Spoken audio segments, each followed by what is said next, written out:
উনি সরকার মানবেন না, উনি সংবিধান মানবেন না, কোর্ট মানবেন না, তো এই দেশে আছেন কেন? চলে যান বাংলাদেশে। আপনারা উদয়ন গুহর যেসব ডায়লগ শোনাতেন, তারপরে উনি এতদিন বাইরে ছিলেন কি করে? তখনই অ্যারেস্ট হওয়া ছিল, সমাজ বিরোধীর মতো কথাবার্তা। আর তার তো দুর্নীতির কেস আজ নয়, তার বাবা বেঁচে থাকতে সার কেলেঙ্কারির কেস ছিল। তো সব রকম গুণ ছিল। বাকি যা ঘটেছে সবাই দেখেছে, লোকে কমপ্লেন করেছে, বাকিটা আইন দেখবে।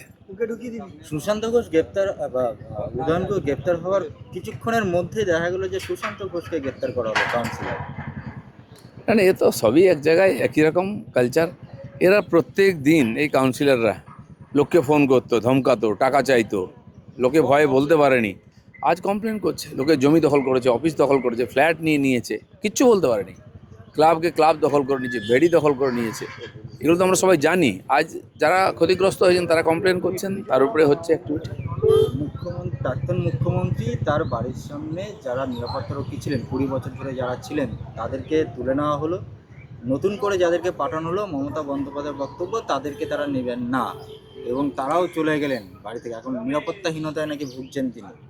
ওনারা যাদেরকে নিরাপত্তা দিতেন, আমাকে এক সময় সরকার দিয়েছিল দুজন কনস্টেবলকে সিকিউরিটি আমার সঙ্গে। আমি তো বলিনি, চয়েসও করিনি। সরকার দিয়েছিল, তারা আমার সঙ্গে থাকতো। তো উনি কেন চয়েস করছেন? সরকারের হাতে, ওনার হাতে। উনি যখন সরকারে ছিলেন, মুখ্যমন্ত্রী ছিলেন, পুলিশ মন্ত্রী ছিলেন, উনি এগুলো সঞ্চালন করেছেন। যাকে যেখানে পাঠিয়েছেন 6 মাস অন্তর চেঞ্জ করতেন। ওনার থানার ওসির কোনোদিন ট্রান্সফার হয়নি, এয়ারপোর্টের ওসির কোনোদিন ট্রান্সফার হয়নি।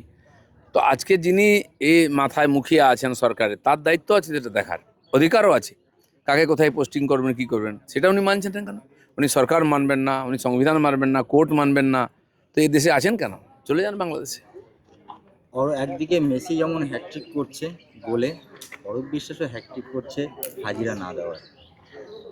আমি শুনলাম মেসির অফিস থেকে ফোন, মেল এসেছে থানায় যে ওই যে যা ঘটনা ঘটেছে তার জন্য মেসি কোনোভাবে দায়ী নয়, অরূপ বিশ্বাসই দায়ী।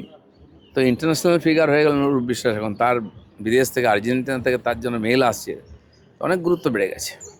কিন্তু অরূপ বিশ্বাসকে পুলিশ খুঁজে পাচ্ছে না, তাকে বারবার ডাকছে, আসছে না। যে পুলিশরা এতদিন একসঙ্গে খেয়েছে, পড়েছে, থেকেছে, তারা কি আর তাকে খুঁজে পাবে? তারা দেখতেই পায় না, তারা তো তাকে চোখে হারায়।